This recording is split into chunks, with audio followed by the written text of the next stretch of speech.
Alright, so this is my first actual live stream cast that I'm going to be doing. And I have decided that for my first cast, I will be doing a game from the Liquid Jinro replay pack.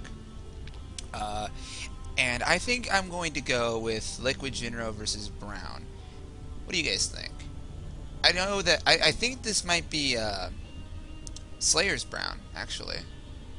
The Protoss player that was actually doing very well in GSL. I think it was like last season or the season before. He had like a couple of ridiculous, like really good like Zerg versus Protoss games. So I'm gonna give this a try, and I'm gonna see what these two have in mind. Again, I don't actually know if this is the actual Slayer's Brown, or if this is just another Korean player named Brown, because obviously Jinro is going to be playing on the Korean ladder and not the North American or European ladder. So hopefully this is good. This is the same guy that I'm thinking of. Otherwise, I really don't know who he is. But I do know who this guy is. And he is the Red Terran, the Gorilla Terran, the savior of Sweden. He is Liquid's Jinro. And in the top right, we have the Protoss player who I think is from Team Slayers. We have Brown. Alright, now this is Daybreak. Daybreak is one of my favorite maps in the GSL, and also now in the ladder pool, and this is from the ladder edition of this map. As I've said previously, if you guys have seen any of my videos, this map is very unique for Terran versus Protoss in a lot of different ways, but to be perfectly honest, I think that it actually does favor Protoss a little bit, especially the later that the game goes, because of the way that the middle is cut up. If you'll notice, the middle is really just a series of chokes in the same way that Bob Dole thinks the internet is a series of tubes. Each of these choke points is really good for engaging Terran armies with Protoss armies. Terrans love to have a lot of space to not only spread for Colossus damage and for Storm, but also to kite Zealots. And the way that this middle is cut up really kind of mitigates what you can do with that. So a lot of the engagements really come down to, if you're going to be attacking a Terran, or if a Protoss army is going to be attacking into you, you want to utilize the bottom or the top of each ramp to get the kind of concave that you want, while you use the spaces off to the side to spot for Vikings. So it's tricky. I'm not saying that this map is like impossible for Terran to win on in the late game, but it's very tricky for you to engage Protoss armies with Terran armies on this map just because of the way that the terrain is cut up. And obviously Jinro, being the quality of player that he is, he knows all about this map and all the little nuances that it can provide. Oh, this is something interesting. We have a gas down before the orbital. The gas has already been completely come up, so this is not going to be a typical gases expand on this build, and the Protoss has already scouted it, and we have a tech lab going down. With the amount of gas, and the fact that he has the rally point for his barracks rallied up here, I'm pretty confident this is a Reaper build. Yeah, it's a Reaper build. Okay, so Jinro is going to use this Reaper for some early map control, some early scouting, and if he can kill some probes with it, that's absolutely fine too. But most of what this does is that the fact that the Protoss saw that this gas is here, it really discourages the Protoss from doing some sort of like, you know, really lame like gateway or immortal bust. If they see this gas, then they know that the Terran's going to have at least some tech available, so they'll be able to stop most early pressures going on. And so Jinro's using this gas to ward off early Protoss pressure while he gets down his command center. But the Protoss, on the other hand, has made a stalker. He'll probably make at least one more, and he'll probably use this to at least scout and to find out what the Terran is doing with that gas. But the thing is with this gas build is that if the Terran is going for early concussive shells, for example, then that makes these stalkers very vulnerable when they're out on the map. So there's a lot of reasons why, especially with the current metagame, with Terrans going for gasless expands so often in this matchup, just by taking one gas and continuing to mine from it, it really puts the Protoss in kind of like a more of a cautious state, because they they're first of all, they're afraid of aggression, but then second, they're afraid to be aggressive because that gas allows you to do so many things that you wouldn't be able to do defensively with just Marines or just mineral units. Alright, so the Stalker is going to be coming up to this Watchtower. I really hope that Jinro doesn't lose his Reaper. He doesn't lose the Reaper, but now the Protoss does know that this Reaper is out on the map. And knowing that the Reaper is there is kind of half the battle in fighting it. But Jinro's not actually using the Reaper in any sort of offensive capacity. He's really just using it for scouting and map control, which is a really nice use of the unit. And as long as he can keep it alive, well, then it's a worthwhile investment. We have the Nexus going down for the Protoss player. We have 2 additional gateways coming up and a robotics facility. So this is a 3-gate robo. It's one of the safer versions of the 1-gate expand. The probe count is now 29 to 21. We will have a 30th probe coming out here right now, but Jinro hasn't moved this command center down to his low ground yet, and the Nexus has finished for the Protoss. So actually, these two Protoss is slightly, just ever so slightly ahead. We have 3 barracks down for the Terran, and a second gas going down too. So the gas timing on this is going to allow him to get down medevacs a little bit faster than he would have been able to do on a gasless expand. The question is really when he's going to take these second 2 gases, or if he's just going to power up his SCV production for the moment. We have Stim coming down, still no combat shields, and we have double reactors coming down here. So this is it's a heavier Marine type build. I'm almost certain that this is going to involve an earlier medevac type play, which could be very useful on this map, especially with what he's already shown his opponent. We have an observer coming out on the map though, and this observer, if he manages to get in here and scout these reactors, it's going to pretty much put Brown in a very, very nice spot, because now he knows that his opponent's going very mineral heavy. That will probably prompt him into going for his tech a little bit sooner than he might normally. He doesn't want these double forges as much as he wants his tech if he knows that his opponent has Marines. So he is opting for this Twilight Council. It'll be interesting to see if he throws down a robotics bay in addition to this, or if he just goes straight into Colossus, which he might very well do.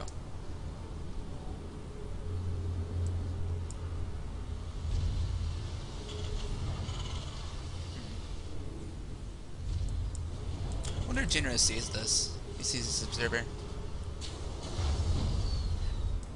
I don't know if any other players get this when they're playing Terran, but there's some days where, like, I can always see this little blip. Like, I can always see that little blip. There on some days. And then other days, I just can never see it. Like, I don't know. There's just something about observers, like, and then obviously for all you Protoss players, whenever I'm playing Protoss too, the opponent always seems to know where my observers are, so. But it's always frustrating when I'm playing Terran and I can never find their observers and I can never see them. This observer's in a really nice spot though. We have Blink coming down here. No charge yet, so this is just Blink. +1/+1 for the Protoss has started. +1 attack has already finished for the Terran. +1 armor has started. Concussive shells is on the way. We have 2 medevacs coming out on the field and 3 additional gateways coming down for the Protoss. So he's going very gateway heavy right now. I wonder if this is going to be some kind of weird... Yeah, actually, that's what this looks like. This looks like this is going to be a big gateway timing attack with Blink synced up to win these this +1/+1 finishes, which I don't think is going to be very effective considering the tech choice that Jinro has gone. He's gone for very heavy Marines. Very heavy Marines. He's going to have medevacs out on the field right now. It could just be that he's doing this and he's getting the early blinks so that he can shut down drops all that easier. That could be what it is. Because again, like taking a 3rd and 4th base on this map is very easy for the most part, especially in this particular matchup. So for the Protoss, one of the things that you want to really do is that you just want to make sure that you can actually get to that 3rd base. Because once you're on there, you can go for all sorts of different tech that really give Terran a headache. But you want to be able to shut down all those early drops that the Terran player can do. But it doesn't look like Jinro is going to be opting for those early drops at all. He's actually just going to come straight through the front door and put some pressure on this one in a straight up fight. He's got to be careful though. That's a lot of sentries with a lot of force field energy. And even though those zealots are slow, alright, well he does have that factory down here. He will be able to land the factory on top of here, which might draw the attention of the zealots. But with those immortals there, that factory will die very quickly.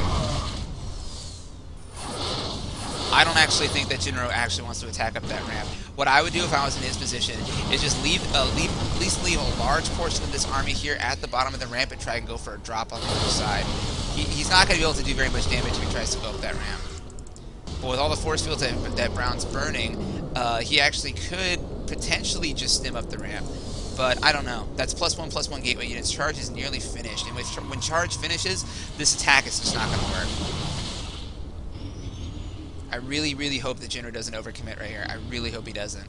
This could be a really huge blow for Jinro to attack this early and lose all these units before Splash Tech is even on the field. We do have the first Colossus coming out though, so whatever Jinro is going to decide to do, he's got to do it quickly. He is taking a third base behind this, which is a very good idea. And it could be that this army out here is really just a diversion, just trying to prompt. All right, so he's finally doing what I suggested he should have been doing. He just wants to keep this army here, keep his army away from his main base. He is going to go for that drop over here, but with all these pylons like lining the outside of this guy's base, he will just be able to see this attack and go straight forward. And with Blink, he's actually just able to blink right up. With those stalkers out of position, that might give him he's going to go for it. With those stalkers out of position, he is going to go straight up the ramp. He is going to go straight into the natural. But I still don't think he has enough units here to actually defeat all this, especially with charge finish and a Colossus. Yeah, he's got to get out of here. But how is he going to get away with those stalkers having Blink? That's going to be very, very difficult. He doesn't decide. The Brown doesn't decide that he wants to pursue that army. He's happy just having that army away from the front of his base. We have a second Colossus down. We have +2/+2 on the way. This medevac is still just chilling over here, but he's not actually interested in actually dropping anything. But and we did have a pylon that was made over here, so that's going to allow Brown, to pressure Jinro's newly established third base. And he does know that third base is here, which might prompt a counterattack on his part. He does have Colossus Tech out. Vikings are not out on the field in large enough numbers to deal with that kind of Colossus count.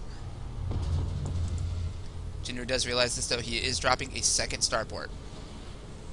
Second starport armory is done, and we do have two engineering bays down on the field, so his upgrades are pretty good for right now. He is pretty much keeping pace with what the Protoss has. His +2/+2 will only be finished a little while before that +2/+2 does for our Terran player.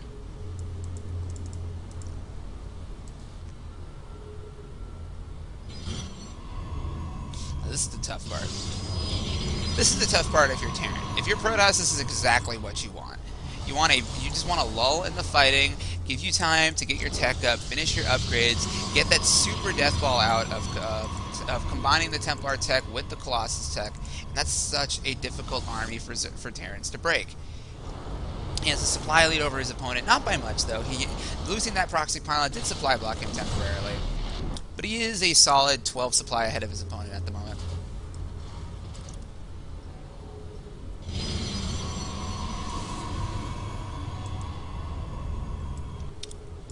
Still have these zealots that are over here, just pressuring this third base just a little bit. Just wants to make sure that Jinro isn't getting too far ahead of him, and he also wants to make sure that he's not taking that fourth base.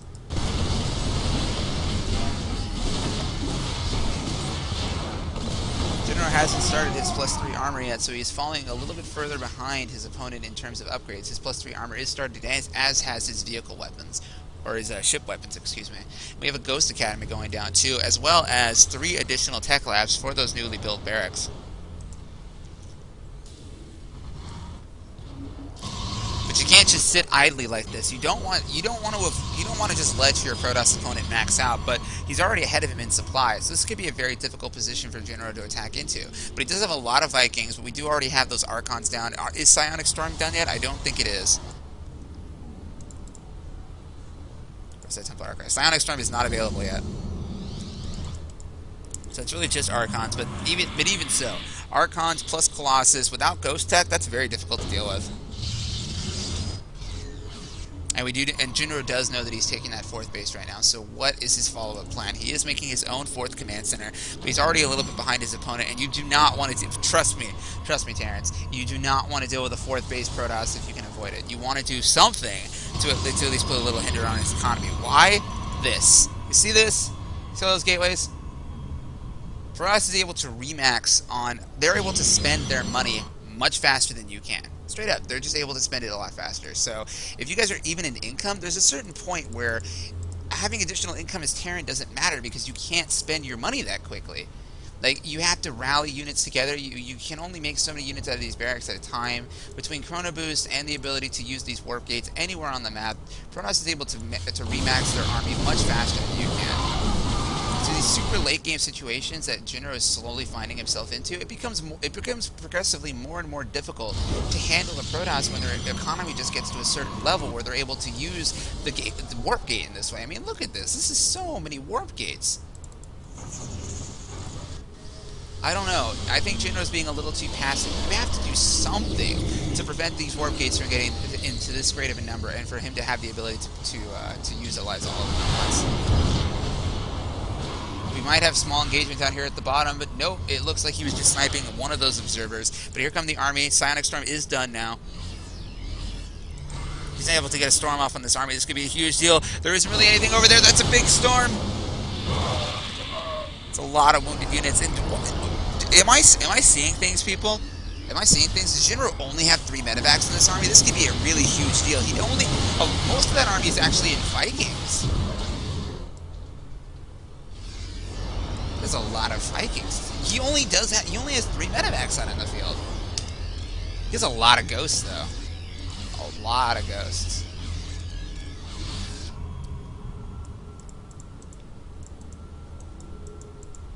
This is kind of cute.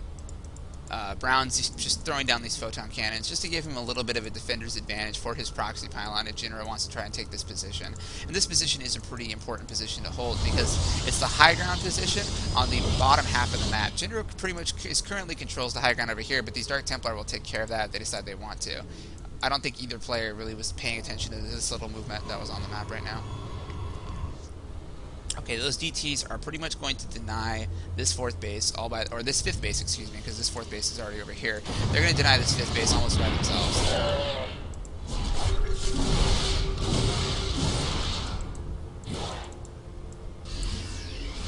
That's going to pull a few units away. I think what Brown's trying to do is trying to draw most of Jinro's army over in that direction so that he can then attack this 4th base, which is what he's doing. We are going down here. Jinro's not paying attention. EMPs should already be going down, but they're not going down. There's no EMPs. Oh, now their EMPs are going down. That entire army's been hit with EMP. All those Archons are going down. Those Colossus are all going to go down as well. That was a beautiful blanket EMP. It was kind of late, but he made up for the tardiness of those EMPs with just how effective they were when they were blanketed all over that Protoss army. Jinro has to attack now. He has to utilize that advantage that he just took, but he is really overcommitted to Vikings. Those Vikings are not very good at dealing with any of the ground units on the floor except for those Colossus. But his ghost count, though, his ghost count is really, really helping him right now. He needs to take out these pylons.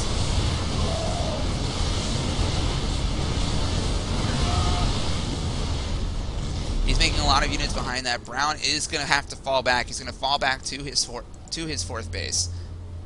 Okay, now this is what Jinro needs to do. Jinro needs to go and start doing multi-pronged attacks. He needs to attack this base with a small number of units and then drop simultaneously over on this side of the map. He's not going to be able to really score too many more major victories like going against that army head-on, especially since his army doesn't really have Colossus anymore and he has a lot of supply tied up in Vikings.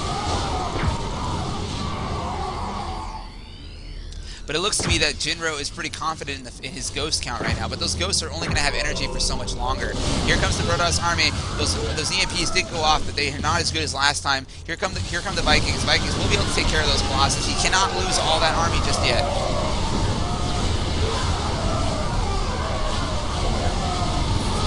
Okay. Alright, this battle right here is pretty much decided because he only has 3 medevacs. Those medevacs are entirely out of energy. And again, one of the things that I'm starting to notice a lot in this matchup and what's going to start evolving later is the use of feedback and just the energy that medevacs are able to carry. Because, I mean, right now, Jinro he only has 3 medevacs. And those medevacs are just not going to be able to keep that bio army alive all that long. And without medevacs, Charge Lots and Stalkers are really able to do very well against Terran bio units over themselves. They don't even need those higher tech units to deal with that. We do have +2 plasma shields on the way, so this army is getting even more and more scary as the game goes on. Those +2 plasma shields, and if he manages to get to +3, that plasma shield upgrade is going to make Ghosts almost mandatory for every single engagement.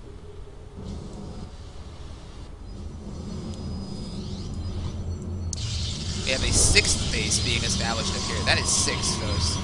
That is 1 after Cinco. 6 base being made up here. Jinro is not really doing much about it just yet. He hasn't done any sort of pressure on the 5th or the 4th base. So this economy for Brown is absolutely out of control. He can basically do whatever he wants. He has 2 robotics facilities constantly churning out units. He could even afford a 3rd one right now. He has +2 plasma shields going down, and he has a ton of gateways. Just a ton. This is a gigawatt of gateways, Marty. A gigawatt.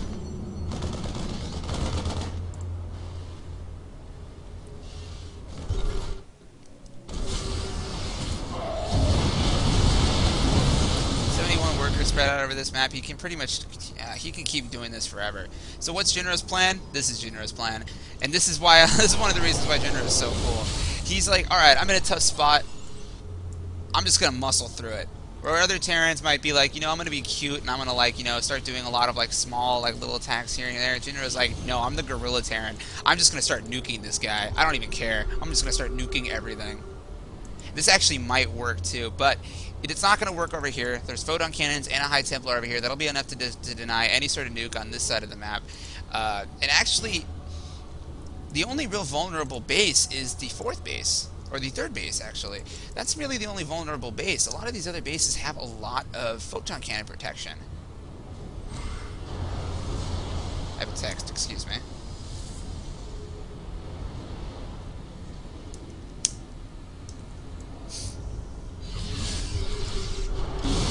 Alright, we have a small little engagement coming down here at the bottom. Jinro is going to try and snipe those Colossus.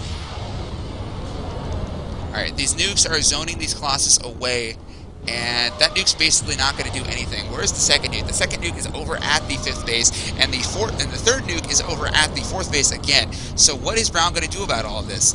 He doesn't see that he has moved his probes away from this base. He's going to move his probes away over here. Is that nuke actually going to land?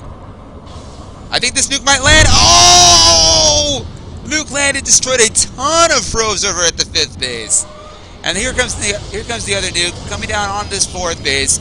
I don't know if Brown's aware of it this time. Is he going to be able to move those probes out in time? He does. Okay, so this nuke is not going to do very much damage. Get a photon cannon, maybe damage another assimilator, but he's not going to kill any probes with it. This is pretty. This is pretty, but I'm a little questioning. I'm a little like, I'm not really convinced how much damage this is actually doing. I mean, he is denying mining at this base, but those nukes aren't free. Every single nuke is actually cost resources. Every nuke costs 100 minerals and 100 gas, and now he's actually starting to lose ghosts over on this side of the map. Oh, but okay, so that was a big move out by Brown. Brown doesn't want to actually get hit by these nukes on his army. He did manage to get some of that. If that was just timed a little bit later, he might have hit the entire army. And all it's going to take at this point is if Jinro can hit one nuke on this army, he will win this battle. He will win this whole game if he's able to get this nuke to land. But that nuke's not going to land. Brown is moving in the complete opposite direction, so his army's safe over there. But I have to question what these nukes are doing to Brown's state of mind. Now he's going to have to be cautious throughout the rest of this game, because if a single one of those babies manages to land on this army, like I just said, Jinro will win this game. But he is investing a lot into this. The ghosts, the resources that are going into these nukes. I mean, if he doesn't get a good nuke hit on something, I mean, the investment that's going into this might just be a big problem for him. We have another nuke going down here. That's not going to hit the Protoss army, but it is allowing the Terran to move into this position.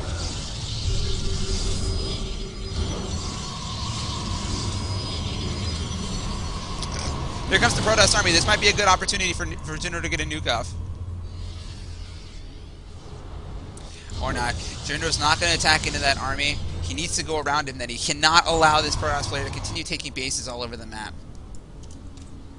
He has been able to eliminate 10 probes with the combination of those nukes and his army, but I mean, with the amount of bases that Brown has, it really doesn't matter that much at the moment. Okay, we have one nuke going down here that is going to zone this army out on this side of the map. Is he actually going to hit it? I think he sees it. He sees the ghost. That ghost is going to go down. That nuke is not actually going to hit, but he is managing to get Colossus kills off with those Vikings. This is a really good thing that Jinro's doing here. He's using the nukes to force the Protoss player to move. That nuke did land, did manage to kill a few units. He is using the nukes to zone the Protoss to move the way that he wants to, and then he's coming in on the other side to pick off Colossus. This is really, really smart, but he's not able to actually get all these down. That's a lot of EMPs going down on all of those, and the planetary is there. Brown cannot assault into that position. This is really beautiful play by Jinro right now. have another nuke going down on this side of the map. This is actually getting really insane what Jinro is doing with these nukes, but he has to deal with that army. He's not going to be able to actually win this game until he's able to deal with that Protoss army, but if he can deal with it once, he just might be able to do it.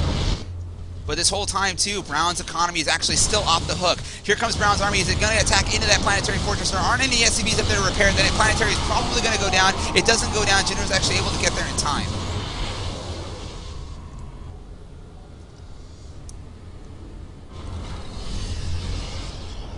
This game is crazy. This game is absolutely crazy.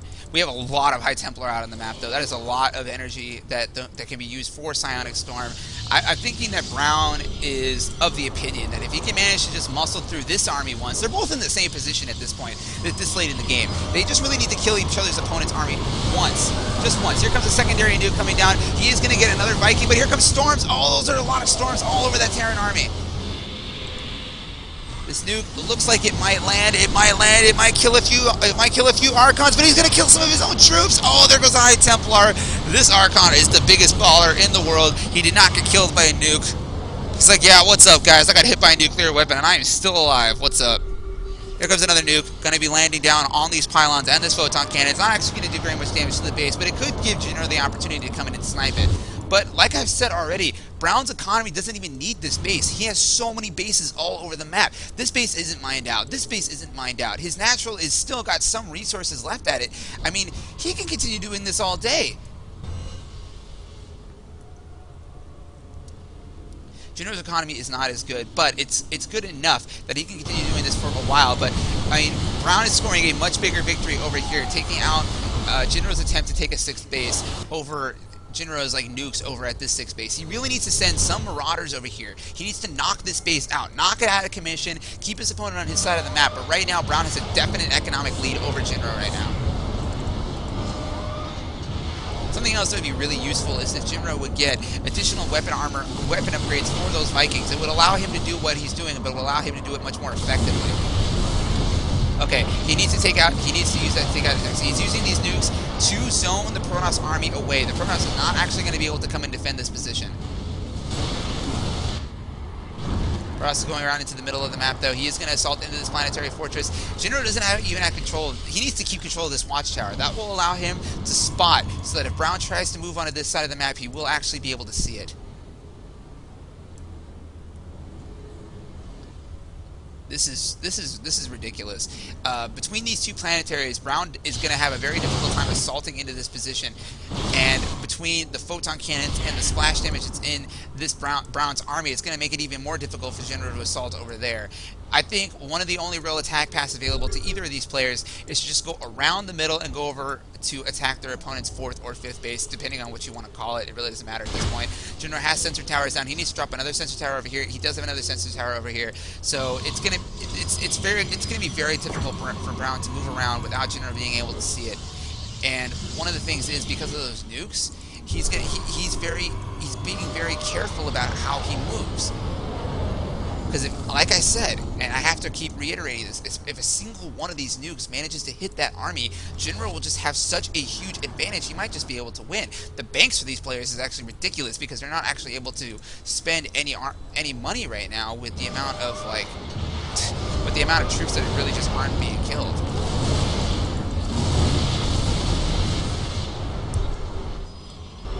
I really do love what Jinro is doing with these nukes, but what... Oh, no. Okay. Just as easily as a single nuke can win the game if it lands on Brown's army. If one of those nukes manages to land on a significant part of Jinro's army, he's done as well. Here comes the Protoss army. He might try to snipe this planetary fortress. He's probably going to get it. It is going to go down.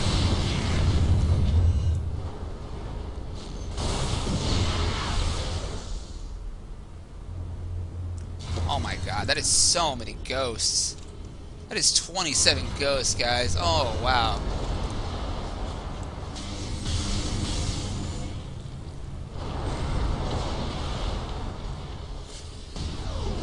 Okay, here comes another minor engagement. Jinro's going to try and get off the EMPs on those High Templar.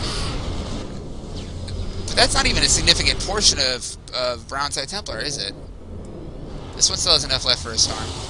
Oh, that storm does go down on a lot of that army. That's a lot of energy that's going to be required to heal all of that. You know, with the amount of ghosts that Jinro has in that army, I think he just might be able to take this whole thing.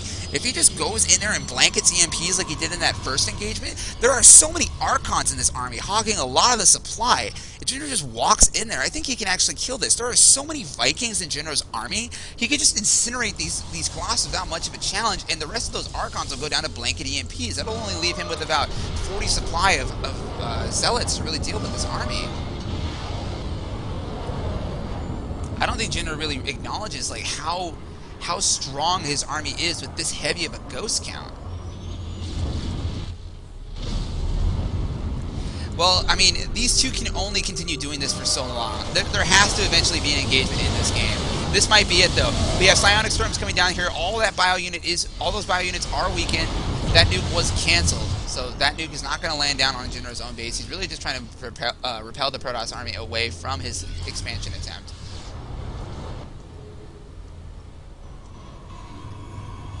Jinro hasn't remade the planetary on this base. This does give the Protoss player a nice little avenue of attack that will allow him to assault both the natural and the fourth base. Here comes a nuclear launch on this part of the map. He is going to be able to see that.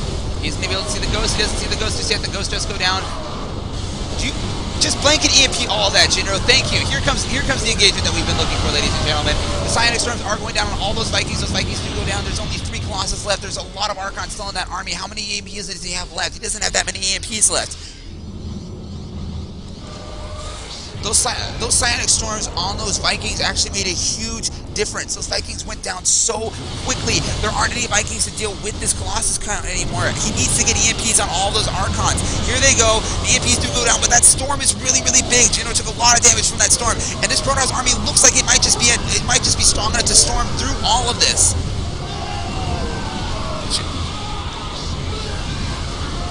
Those Colossus are dealing with the rest of the bio forces. There are a lot of ghosts in that army, but those ghosts are not very good at killing those Colossus at all. And with the reinforcements that Brown's going to be able to throw in here, I think that might be checkmate. That engagement really, really, really went in Brown's favor. Jinro has to utilize these planetary fortresses as best that he can to stay in this game.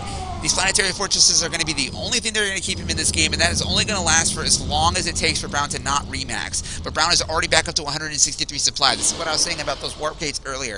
If these warp gates are going to allow him to remake his army much, much faster than Jinro can. And here comes Brown. He is going to be assaulting into that planetary fortress. He is going to pull back a little bit. There are just too many ghosts in that army and not enough Marauders to deal with the rest of those gateway units. He needs more Marauders than that.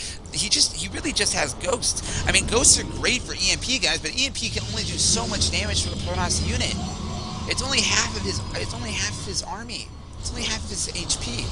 I mean, ghosts do 13 damage a shot. They don't shoot that fast. They do 26 damage to light, so they're great against these zealots. But against these stalkers, he really needs Marauders. These bad boys do 26 damage a shot, and they shoot faster than ghosts do.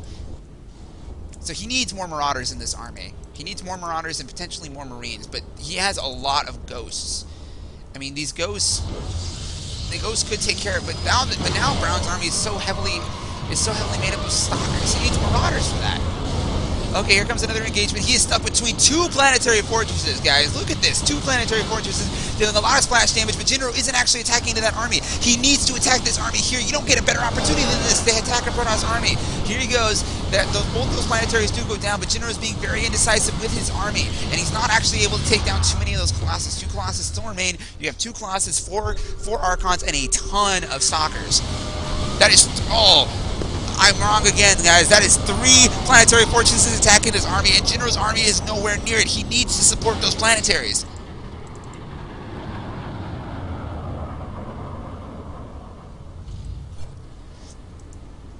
Alright, so this position is pretty much unattackable as long as Jinro has an army available on the screen, but he doesn't really have much of an army at all at this point. His army supply is only at 84. Here's the real problem. His bank is very low. This is really one of his only mining bases that still has a lot of resources left at it, and Brown just has too many bases still. But this game has gone so late that most of the map is pretty much mined out at this point.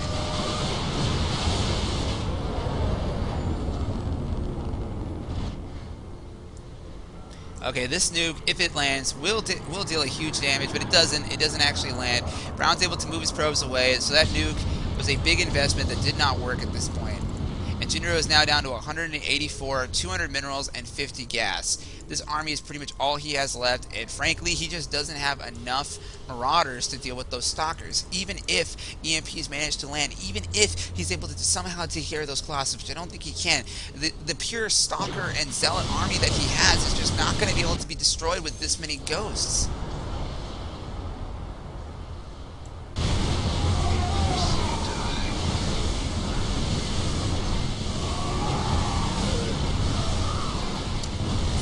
So that unattackable position has been destroyed. Helm's Deep has been sacked by the Urukai. And I don't know, does Jinro have an answer for this army? He is going to be able to do a lot of damage to this base, but those High Templar are pretty much preventing him from moving out. He has a lot of ghosts, man. Why are you getting stormed when you have this many ghosts? I don't understand that at all.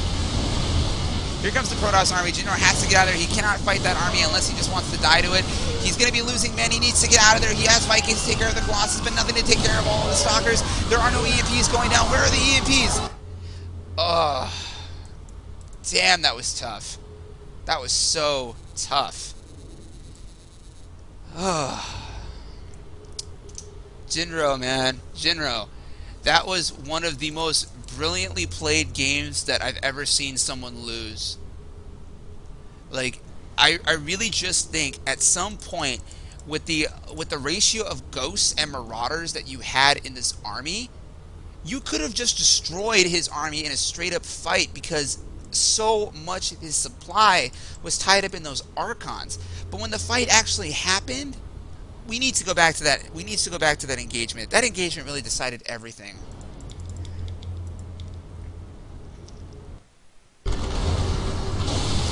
Okay, here's the engagement. Alright, so right now we have a maxed out Terran versus a maxed out Protoss. We have 26 ghosts, 19 Marines, 23 Marauders, 11 Vikings, and 7 Medevacs versus 17 Zealots, 1 Immortal, 9 Archons. 9. That is 36 supply and just Archons. We have 4 Colossus, 9 Stalkers, a Sentry, and 7 High Templar. So we have 7 High Templar and 9 Archons. All of that can be completely eliminated by blanket EMPs. So if he's actually able to get EMPs off on this army, pretty much half of the army is pretty much incinerated on the spot, and the rest of it, the Marines, Marauders, and the Ghosts with their rifles can take care of. So why was he not able to destroy it? Well, simply because, if I remember correctly, I don't think the EMPs are that good. Come on, skip ahead. Okay, here we go. Here comes the engagement. The army is moving down. Nope. Come on, come on. I know I saw that fight happen somewhere.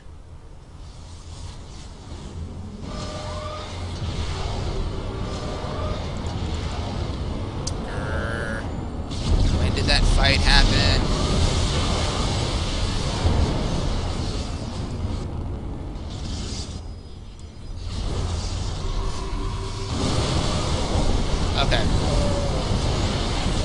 Okay, so here we go. That is a lot of Archons in front. Jinro needs to blanket all of this with EMP. This is about as clumped up as you can get. He needs to just blanket the whole thing with EMPs. Let's see if he does it. That was one EMP that went off, but no, it's not enough. It's not enough. He's hitting, but there are still 1, 2, 3, 4 Archons I can see that still have full energy, and his Vikings are completely exposed. So when Jinro is kiting back with this army, he's leaving all of his Vikings completely exposed for these Archons, and they are bunched up. These Vikings only have 125 hit points, and they have no armor upgrades. These Archons do 34 damage a shot in splash, and that is a lot of Archons. And as far as I remember, he manages to drop a storm on those Vikings also. That's it. That's it. That's the deciding engagement. He had a lot of Vikings to take care of those Colossus, but he's only going to lose a couple Colossus. He still has 3, and he still hasn't been able to hit with any of those EMPs any of these Archons. These Archons are still fully functional. And behind this, he's just going to be able to warp in a ton of gateway reinforcements to back this up. So the Vikings are all gone. The Vikings are all gone. Here comes the warp in. That is a ton of zealots. Just remake all the zealots that he just lost. And here comes the attack again. And now there's no more Vikings to deal with those Colossus.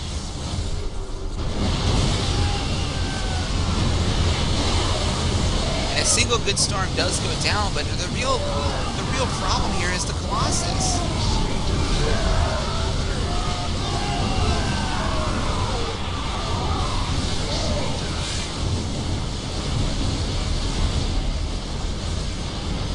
By the time those Colossus are finally eliminated, Jinro's army has been reduced to nothing but 13 ghosts. That is a horror movie, isn't it? 13 Ghosts? Correct me on that one, but I think there's actually a horror movie named 13 Ghosts. Well, these 13 Ghosts are Jinro's horror movie, because this is all he has left. After that major engagement, and it was really because the Colossus were still able to be alive for that entire time and do all that damage to that army. And, I mean, here are the guys that are just going to clean up. This is like the third wave of D-Day, man. These guys are just going to walk in, everybody else did all the work, and they're just going to come through and clean everything up. Maybe not. But that was it. That major engagement that took place in the middle, where Jinro traded all of his Vikings for maybe 2 Colossus, that was it. He had the opportunity to eliminate most of that army with blanket EMPs, but the EMPs just weren't good enough. And what he really needed to hit with the EMPs were the Archons, because he had enough Vikings to deal with the Colossus. And the Ghosts, with just their basic weapons, would be able to deal with most of the Zealots on their own. He really needed to eliminate the splash in that army, and he just wasn't able to do it well enough. So that was an absolutely terrific game. I'm really disappointed that Jinro lost that, but I mean, you could take a lot out of what he did. I mean, he did some really cool positional play with nukes, and had he, like I repeated a million times while I was casting that, if he managed to hit that army once with those nukes, that would have been the game right there. But you gotta give Brown credit at that, because I mean, he never got his army hit by nukes. He did a lot of he was able to mitigate a lot of the damage that the nukes did to his expansions.